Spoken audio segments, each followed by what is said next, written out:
When my daughter told me to find somewhere else to die, "You're useless now," I felt something inside me crack. I packed my bags like the obedient mother I'd always been. 4 days later, I was sitting in a lawyer's office, discovering that my supposedly loving husband had played the longest game of chess in history. Victoria was about to learn that sometimes the pawn becomes the queen. If you're watching this, subscribe and let me know where you're watching from. Let me tell you how I went from a homeless widow to the woman holding all the cards. Because, honey, this story has more twists than a pretzel factory. 2 months ago, I was Margaret Sullivan, devoted wife of 43 years and mother to one spectacularly ungrateful daughter. When Robert died of a heart attack at 71, I thought my world was ending. Victoria swooped in during my grief like a vulture in designer clothes, cooing about how difficult this must be for me. "Mom, you can't possibly manage this big house alone," she'd said, her voice dripping with fake concern. "The stairs, the maintenance, all those memories. It's not healthy." I should have seen the calculation behind her concern. Victoria had always been Robert's favorite, his little princess who could do no wrong. When she married that investment banker, Kevin, and started producing grandchildren, Robert doted on them all. Meanwhile, I was just the woman who cooked and cleaned and kept everything running smoothly. After the funeral, Victoria became increasingly insistent about my situation. She'd bring Kevin over for family dinners where they'd corner me with real estate pamphlets and retirement community brochures. "Mom, these places are wonderful. You'd have people your own age, activities, no responsibilities." What they meant was, no inheritance to split, no inconvenient mother to deal with. The final blow came last Tuesday. I'd been living in what Victoria now called our house for 6 weeks since Robert's death, still sleeping in the guest room because I couldn't bear to pack up our bedroom. Victoria arrived unannounced with Kevin and 2 large suitcases. "Mom, we've made a decision. Kevin got the promotion and we need to move into town immediately. This house is perfect for us." I stared at her, not quite comprehending. "Move in? But this is my home." Victoria's mask slipped for just a moment, revealing the cold calculation underneath. "Actually, Mom, according to Dad's will, I inherited everything. The house, the investments, all of it. I've been letting you stay here out of kindness, but it's time for you to find your own place." The words hit me like a physical blow. "Victoria, surely there's been some mistake." "No mistake. Dad knew I'd take better care of his legacy than you ever could. You never understood money or investments. You were just the wife. Just the wife." 43 years reduced to those 3 words. That's when she delivered the killing blow. "Find somewhere else to die. You're useless now." I packed my things in a daze. 43 years of marriage fitting into 2 suitcases and a small box of photos. Victoria watched from the doorway, checking her watch like I was making her late for something important. "There's a nice senior complex on Maple Street," she offered with the enthusiasm of someone recommending a decent restaurant. "Very affordable. I'm sure they have openings." Affordable. My daughter was inheriting $33 million, and she was suggesting I check into what was essentially a welfare facility for the elderly. Kevin loaded my suitcases into their BMW with the efficiency of someone disposing of garbage. "Margaret, you'll love having your independence again," he said, not quite meeting my eyes. "No more worrying about house maintenance or property taxes. No more home," he meant. As we drove away, I watched my house, Robert's house, Victoria's house now, disappear in the rearview mirror. The irony wasn't lost on me. I'd spent 4 decades making that house a home, hosting Victoria's birthday parties, nursing Robert through his illness, maintaining every detail he cared about. Now I was being driven to a budget motel like an unwanted guest who'd overstayed her welcome. The Sunset Inn was exactly what you'd expect from a place charging $49 a night, thin walls, thinner towels, and a carpet that had seen better decades. Victoria handed me $200 in cash like she was tipping a hotel maid. "This should cover you for a few days while you get settled," she said. "I'll have Kevin transfer some money into your account once we sort through Dad's paperwork." Some money, from my own inheritance. After they left, I sat on the sagging mattress and tried to process what had just happened. In the span of 3 hours, I'd gone from grieving widow to homeless senior citizen. The woman I'd raised, loved, and sacrificed for had discarded me like an expired prescription. But as I sat there in that depressing motel room, something began nagging at me. Robert had always been meticulous about his affairs, obsessively organized about important documents. He'd shown me the will years ago, explaining his wishes, making sure I understood everything, and I was absolutely certain that's not what it had said. Robert had been many things: traditional, sometimes stubborn, occasionally patronizing about money matters, but he wasn't cruel. The man who'd held my hand through my mother's death, who'd surprised me with flowers every anniversary, wouldn't have left me destitute. The next morning, I used the motel's Wi-Fi to search for Robert's attorney, Harrison Fitzgerald, the same lawyer who'd handled our house purchase and various business matters over the years. His office was downtown, a 20-minute bus ride that cost me precious cash, but felt necessary. Harrison Fitzgerald was a distinguished man in his 70s with kind eyes behind wire-rimmed glasses. When his secretary announced that Mrs. Sullivan was here about her husband's estate, he looked genuinely surprised. "Margaret, my dear, I was wondering when you'd come in. I tried calling your house several times, but Victoria said you were traveling." "Traveling?" That's what my daughter had told him. "Mr. Fitzgerald, I need to ask you about Robert's will." He looked puzzled. "Of course. Didn't Victoria provide you with your copy?" I gave her the original and several copies after the reading. My stomach dropped. There was a reading. "Margaret, you were supposed to be there. Victoria said you were too distraught, that she'd handle everything and make sure you received your inheritance." The blood drained from my face as the reality hit me. "Mr. Fitzgerald, I was never told about any reading. Victoria told me she inherited everything." Harrison's expression shifted from confusion to alarm. He reached for a thick file folder, his movements suddenly urgent.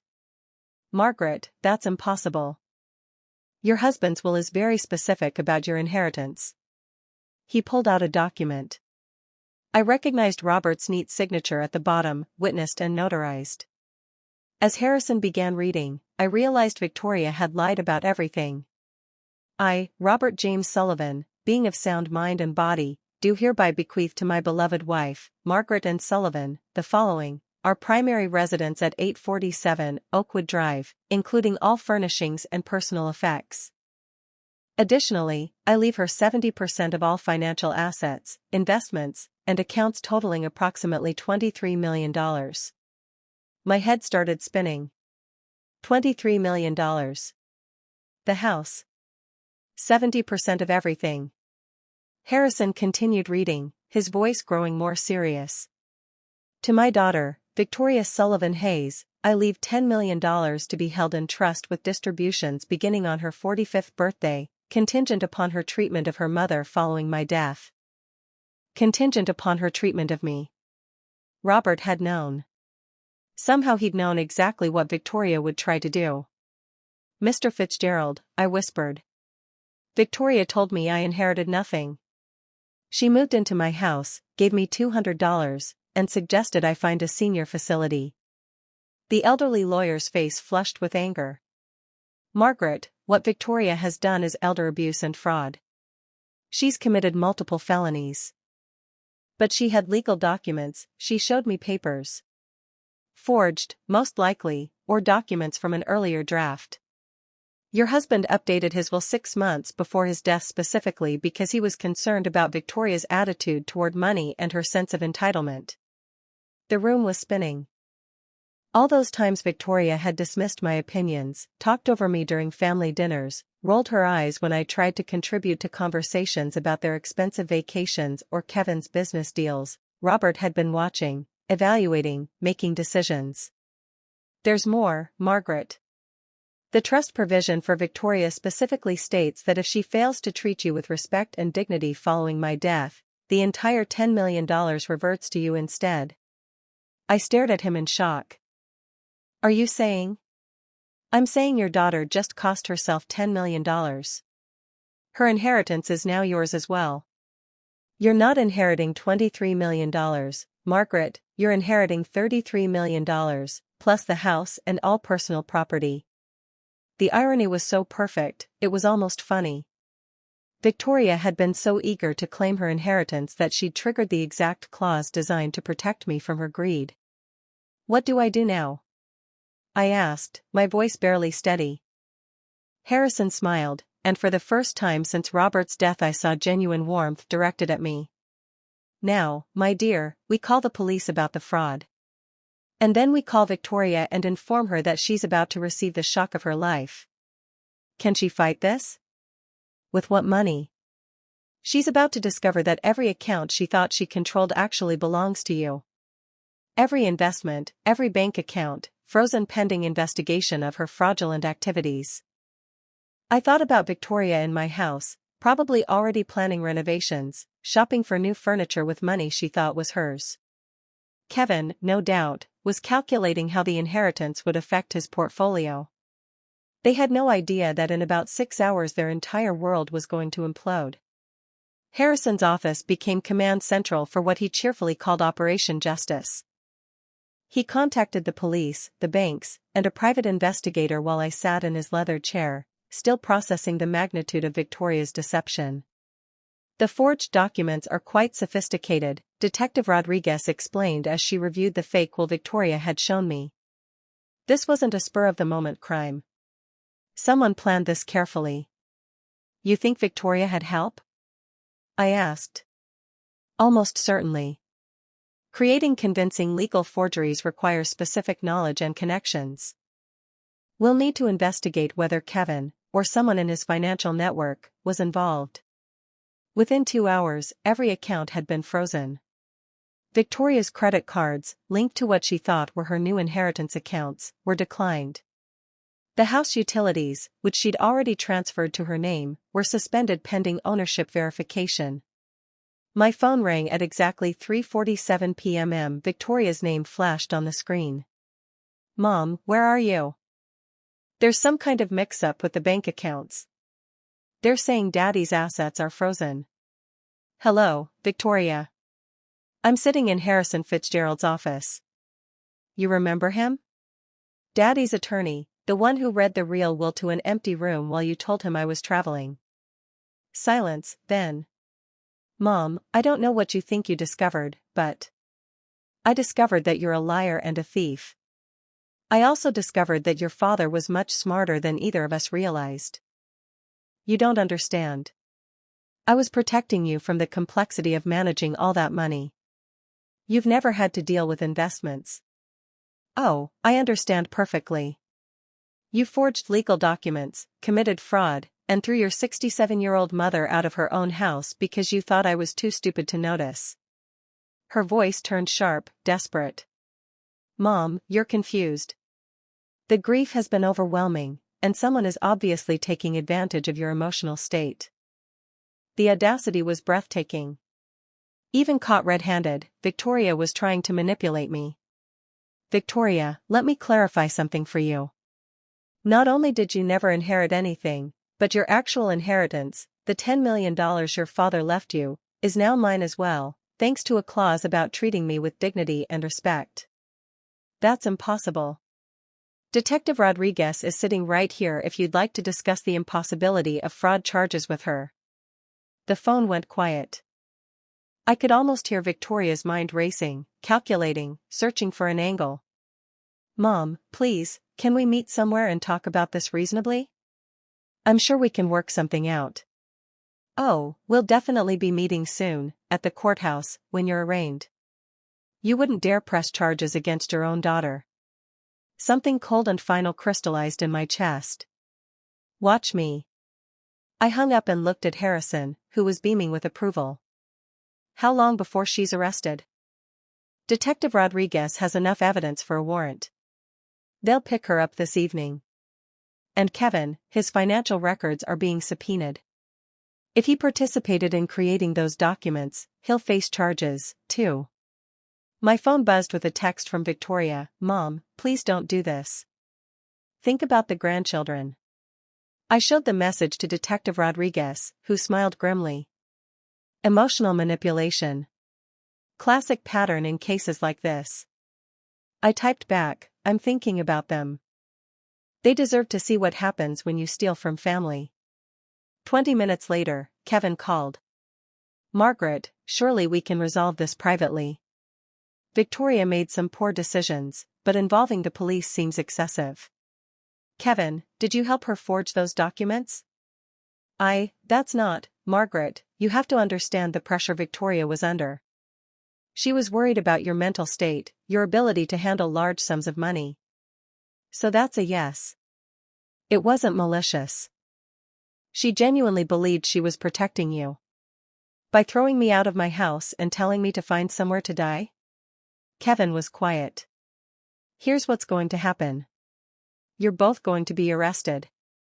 You're both going to face federal fraud charges. And I'm going to be sitting in my house, watching it all unfold. Margaret, please be reasonable. I was reasonable for 43 years. It didn't work out well for me.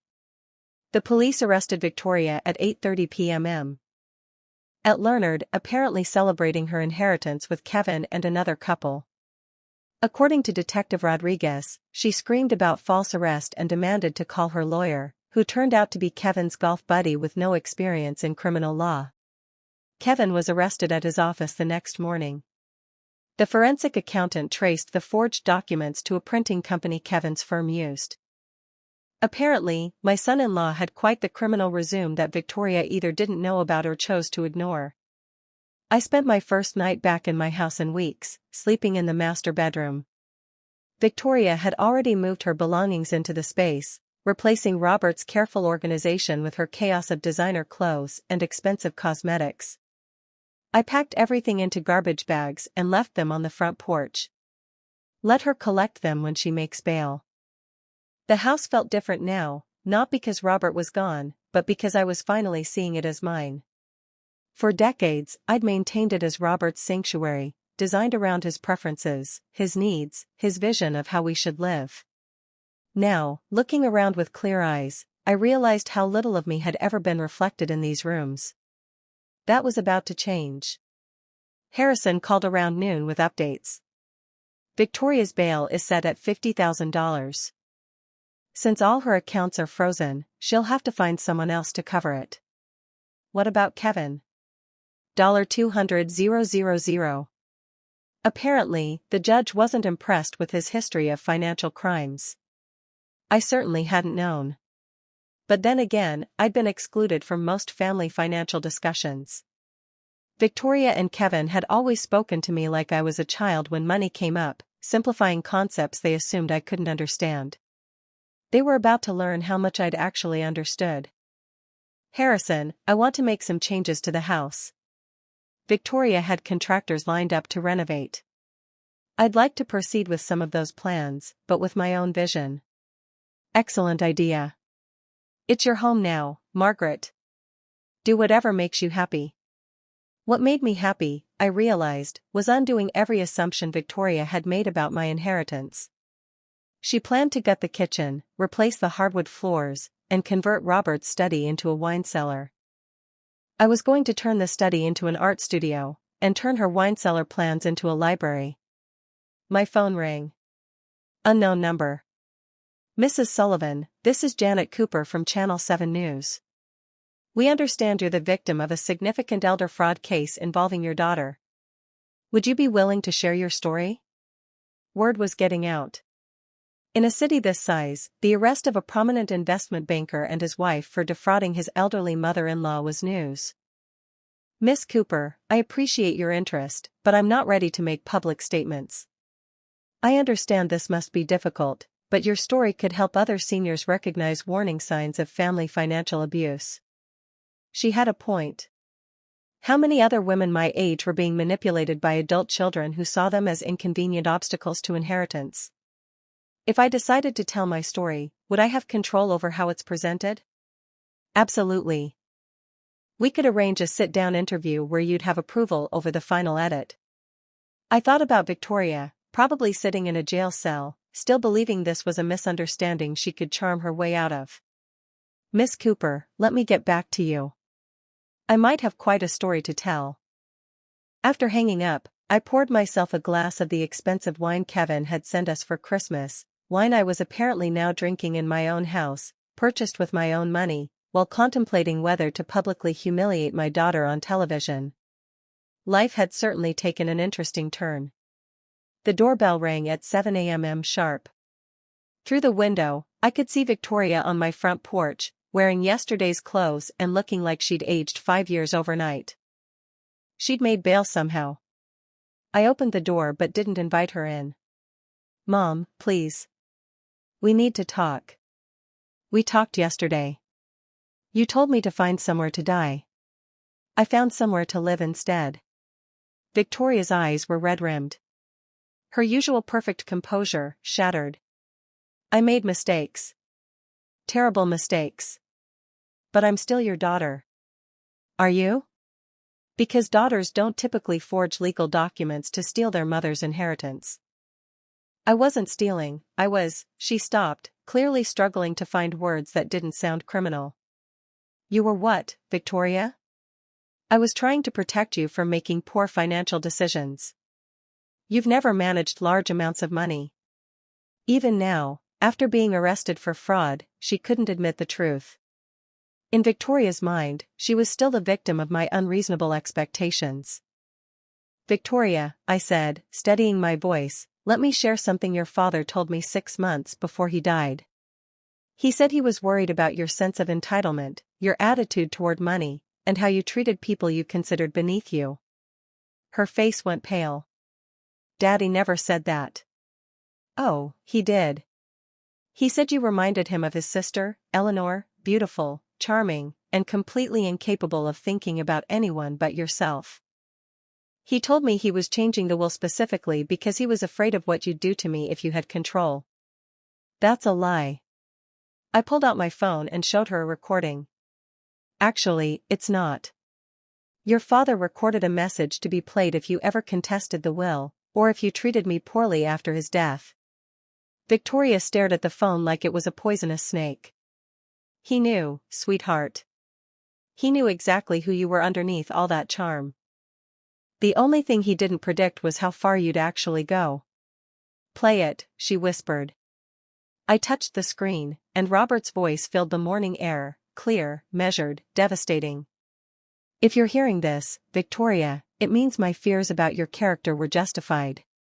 I hoped I was wrong. I hoped that my daughter had more integrity than I suspected. But if Margaret is playing this recording, it means you've proven me right in the worst possible way." Victoria sank onto the porch steps as Robert's voice continued. "I spent 43 years watching your mother sacrifice her dreams, her ambitions, her independence to take care of our family. She worked part-time jobs to help pay for your college while I built my business. She postponed her education, gave up career opportunities, and poured herself into being the wife and mother she thought we needed." The recording continued for 3 more minutes, each word carefully chosen, each sentence a scalpel cutting through Victoria's justifications and self-deceptions. "By the time you hear this, you'll have discovered that treating your mother poorly has cost you everything. I hope it was worth it." When it ended, Victoria was crying, not the pretty tears she'd used to manipulate people since childhood, but ugly, broken sobs. "He hated me," she whispered. "No, Victoria. He loved you enough to hope you'd prove him wrong. You chose to prove him right instead." She looked up at me, mascara streaking her cheeks. "What happens now?" "Now you face the consequences of your choices, the fraud charges, the investigation, the public humiliation when this story hits the news." "The news?" "Channel 7 wants to interview me about elder financial abuse." "I'm thinking of saying yes." Victoria's face crumpled completely. "Mom, please think about what this will do to the grandchildren, to Kevin's career, to our whole family."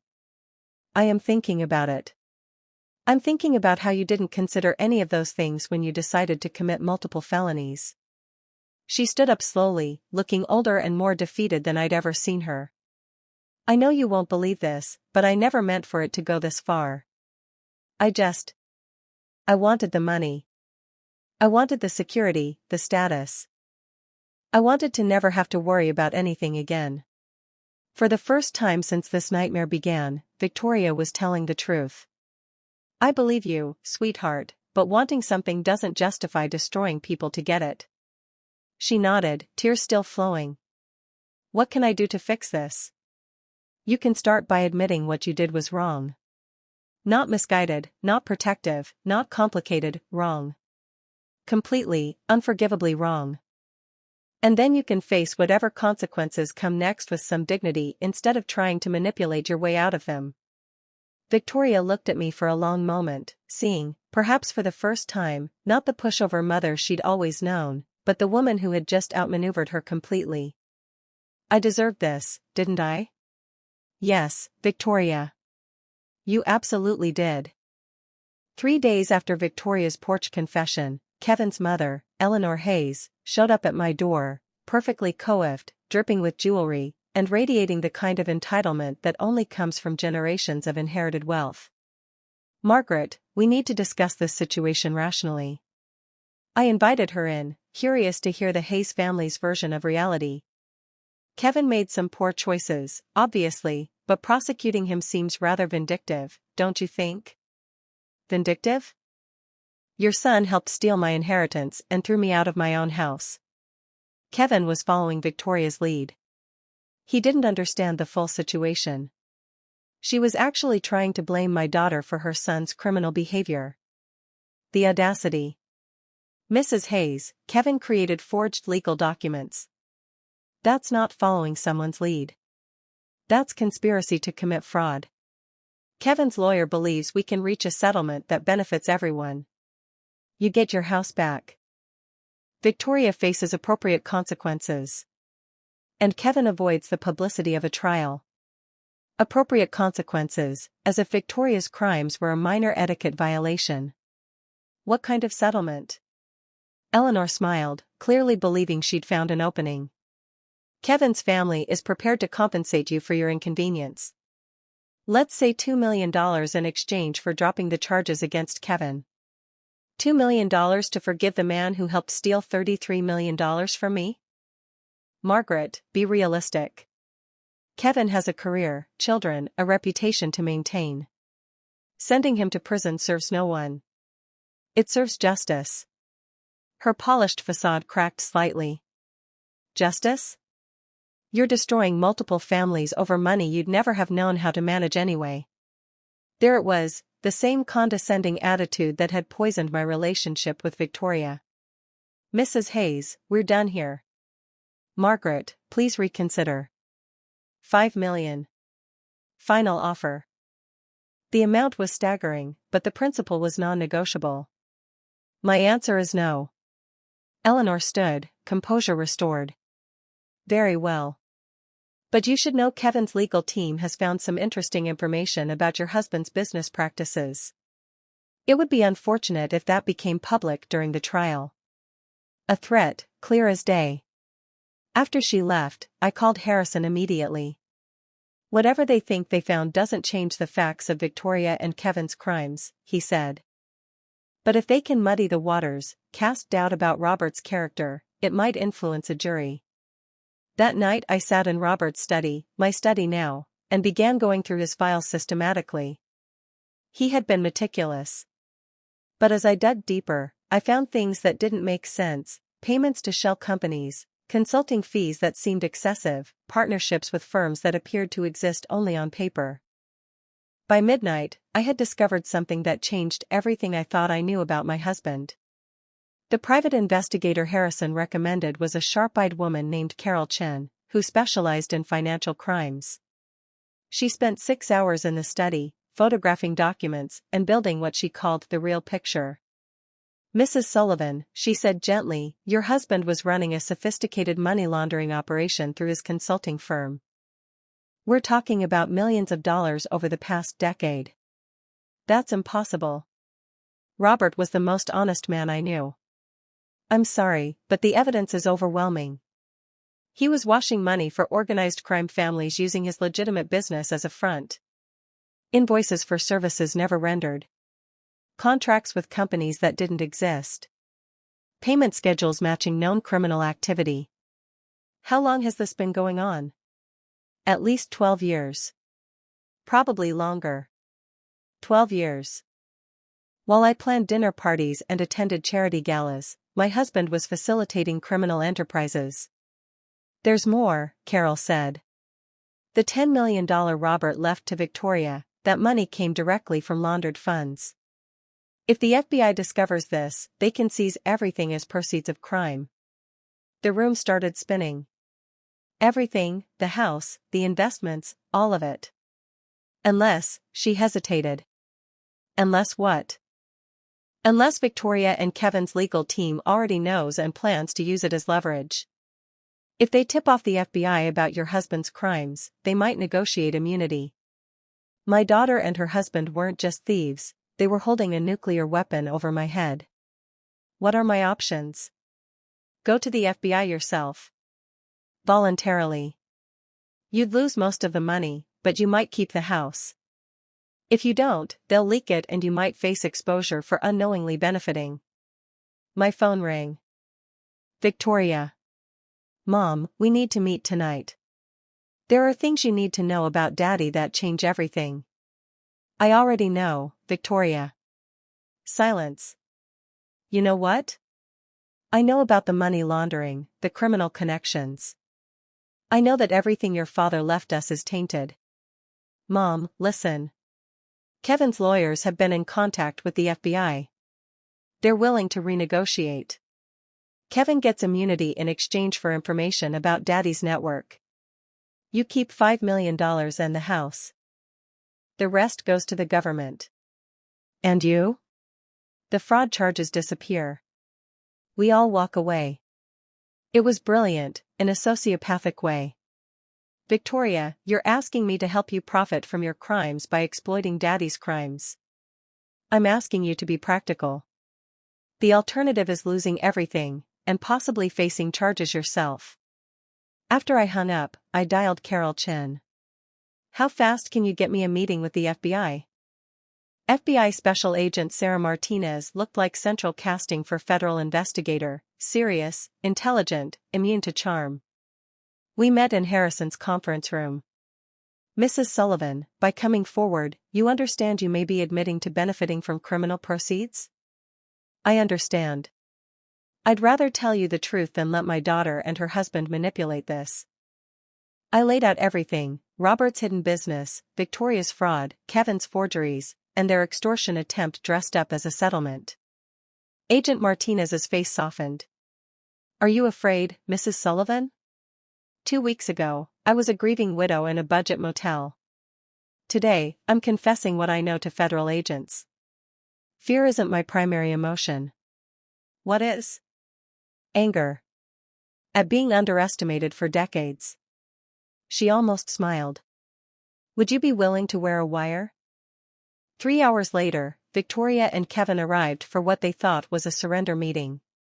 Kevin set a briefcase on my coffee table. Margaret, our lawyer structured this very favorably. You retain the house, $5 million in clean assets, and complete immunity from any charges related to Robert's activities. Clean assets is an interesting phrase, I said. Victoria flashed him a warning look. Mom, the important thing is we're all protected. The past stays buried. What about the $33 million Robert actually left me? Mom, that money is tainted. $5 million is the best outcome. And you too? What do you get? Kevin leaned forward. Victoria's charges disappear. My reputation remains intact. Our family can heal. Kevin, when did you discover Robert's criminal activity? When you married Victoria, or when you planned to steal my inheritance? That's not relevant.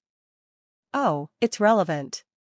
If you knew and said nothing, you're an accessory. If you only discovered it while committing your own crimes, you're unlucky. Victoria's composure faltered. Mom, what are you getting at? I'm getting at the months of planning. The forged will. The discovery of money laundering. Your connections to document forgers. None of this was spontaneous. That's ridiculous. Agent Martinez doesn't think so. Color drained from their faces. Agent Martinez? Kevin whispered. FBI. Very interested in systematic elder abuse, fraud, and extortion. Especially the part where you tried to blackmail me with my husband's crimes.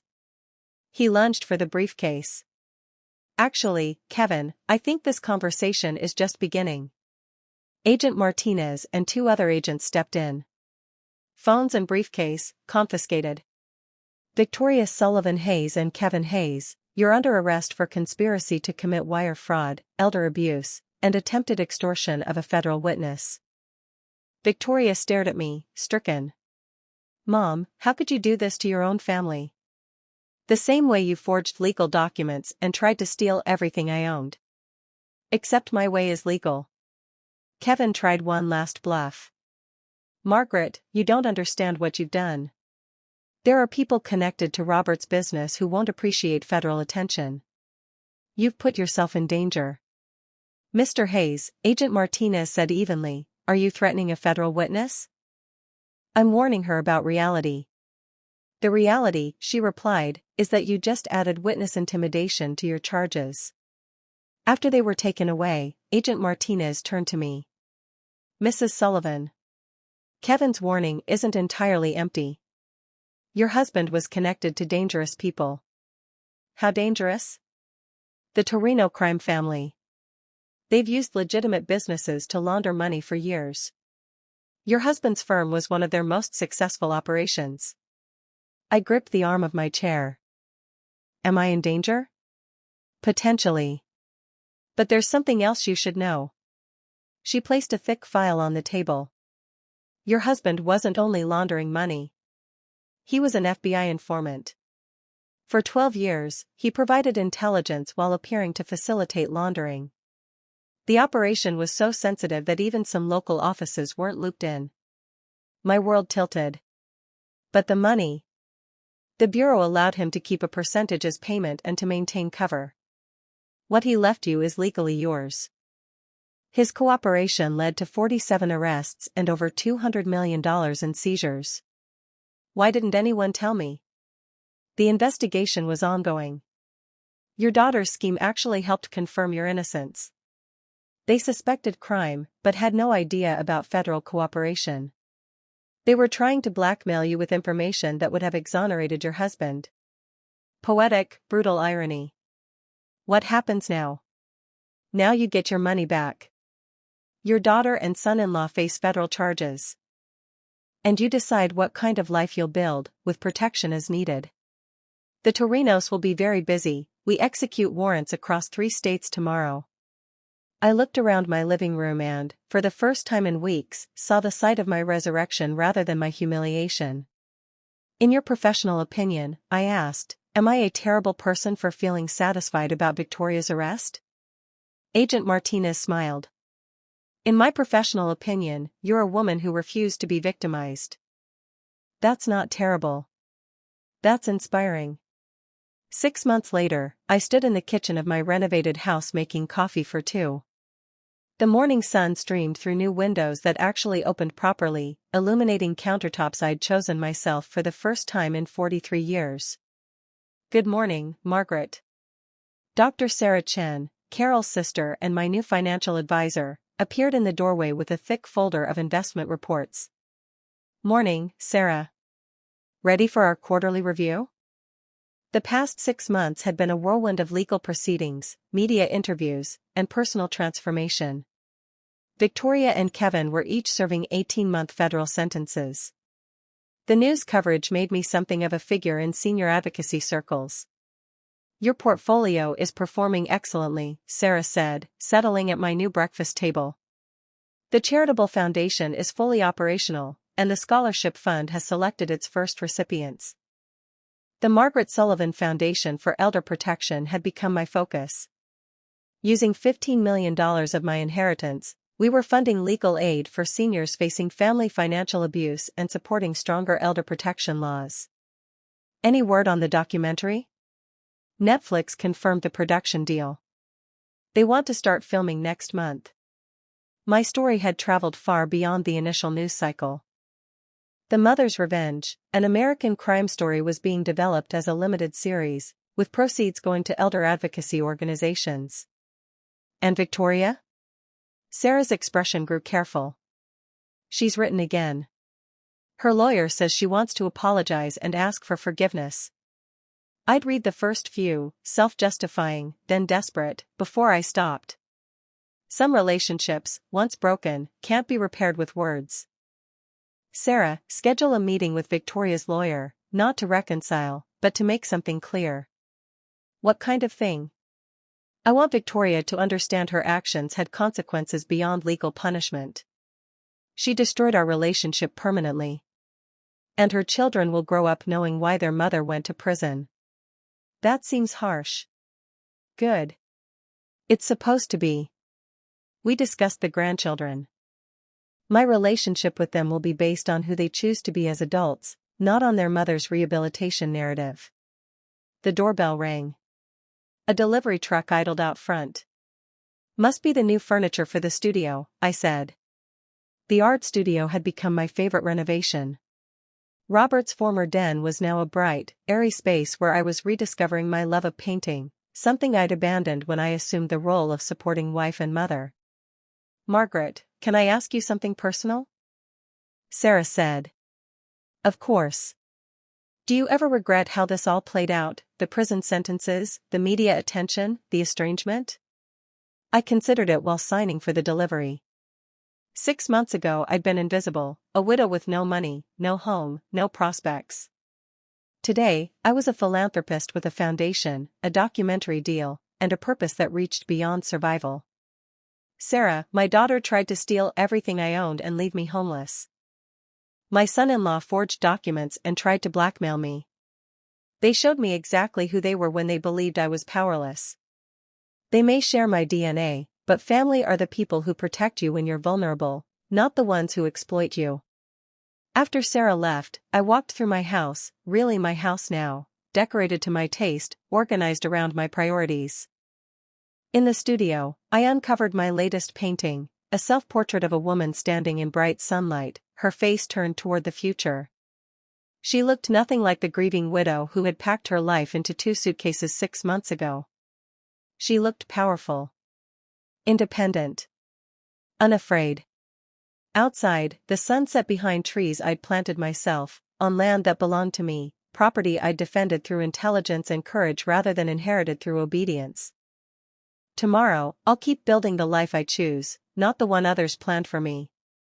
And if Victoria ever wants a relationship with the woman I've become, she'd better bring more than prison letters and hollow apologies. She'll need a transformation to match my own. Thanks for listening. Don't forget to subscribe and share your story in the comments. Your voice matters.